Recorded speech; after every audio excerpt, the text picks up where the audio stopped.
Have you ever felt that some people think of you only when they need something from you? Have you ever sacrificed your own plans and peace to help someone who disappears after getting what they want? If yes, then this story is meant for you, because life keeps taking from you until you learn to set limits. In a quiet village surrounded by golden fields, there lived a helpful man named Aaron. If a wheel got stuck on the road, everyone would call Aaron right away. If rain leaked through someone's roof, they would also call Aaron for help. And whenever someone needed advice or company, Aaron always showed up without thinking twice. He believed that helping others made him a good man, and he never refused anyone. But slowly, his own days stopped belonging to him as he spent all his time fixing others' problems. His own farm was unfinished, and his small house needed repair, yet he kept running around for everyone else. Every evening he returned home tired and dusty, while his mother watched him with worried eyes. She often said, "Aaron, my son, you help the whole world, but who helps you when you need it?" Aaron only smiled and replied, "It's okay, Mom. One day people will remember my kindness." But that day never arrived, no matter how much he did for others. One evening, dark clouds filled the sky and villagers rushed to save their crops from the coming storm. Aaron ran to help his friend Liam, who still had hay lying in the open fields. They worked fast and covered everything, but Aaron's own wheat was still unprotected. The storm arrived suddenly, and heavy rain destroyed his entire field before he could reach it. He sat on his porch, soaked and silent, staring at the flooded land that once gave him hope. His mother softly said, "You saved everyone's harvest except your own, my dear." Aaron didn't answer, but he felt something inside him break at those words. The next morning, he walked to the riverbank to speak with an old farmer named Rowan. "Rowan," he said, "I help everyone, yet I feel empty. I'm tired of people, not work." Rowan looked at the flowing river and asked, "Do you see how the river gives water to everything around it? But when heavy rain comes and the river forgets its path, what happens?" Rowan asked calmly.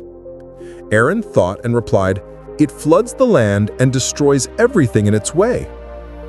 Rowan nodded and said, "Yes, even kindness needs boundaries or it becomes self-destruction." He added, "Stop being everywhere for everyone and start showing up for yourself first." Rowan then gave him a task. For 7 days, don't say yes immediately to any request. Pause and ask yourself if you can truly afford the time or energy before helping. If the answer is no, simply say, "Not today," and see what changes in your life. That week felt strange for Aaron because he had never said no before.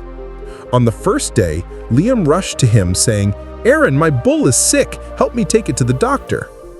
Aaron looked at his half-plowed field and felt his heart being pulled in 2 directions. He breathed deeply and said, "I'm sorry, Liam. I must finish my own work today. I can help you tomorrow, but today I need to focus on my field," he added firmly. Liam looked surprised and asked, "You're saying no to me?" Aaron nodded gently and said, "Yes, not today," and continued working. By sunset, his field was ready, something he had not managed to do in many months. The next day, more people came with small requests, but he politely refused them. That night, he felt a deep calm inside him, a feeling he had forgotten long ago. On the 4th day, heavy rain came again, and Aaron's roof started leaking badly. He looked around for help, but no one came to fix it as he once did for them. He gave a sad smile, realizing that when he stepped back, the world became silent. Yet instead of feeling angry, he felt stronger, and he repaired the roof by himself. Sitting under the fixed shelter, he whispered, "So this is what self-respect feels like." Weeks passed, and Aaron slowly changed into a calmer and stronger person. He stopped rushing to please everyone and chose his own peace first each day. Surprisingly, people started respecting him more when he respected his own limits. Liam began solving his own problems, and neighbors stopped asking for small favors. Aaron's field became greener and his health improved because he finally cared for himself. His smile returned, not because of others, but because he valued his own time. People still liked him, but now they liked him for the boundaries he set. He was no longer the man who solved everything. He was the man who valued himself. One evening, Rowan visited his home and looked at the healthy crops around him. Rowan asked, "So Aaron, did the world fall apart when you stopped helping everyone?" Aaron smiled and said, "No, Rowan, everything actually became much better." Rowan nodded and said, "When you stopped saying yes to everyone, you finally said yes to yourself." He added, "Life changes when you choose peace over pressure and respect over approval." So my friend, are you like Aaron, always helping everyone, yet feeling empty inside? Remember, saying no does not make you cruel, it makes you balanced and healthy. When you protect your time, your mind, and your energy, people begin to respect you more. When you stop being everywhere for everyone, you finally become someone for yourself. And if this story touched your heart, subscribe to Wings of Wisdom for more stories that teach English and life. Thanks for watching.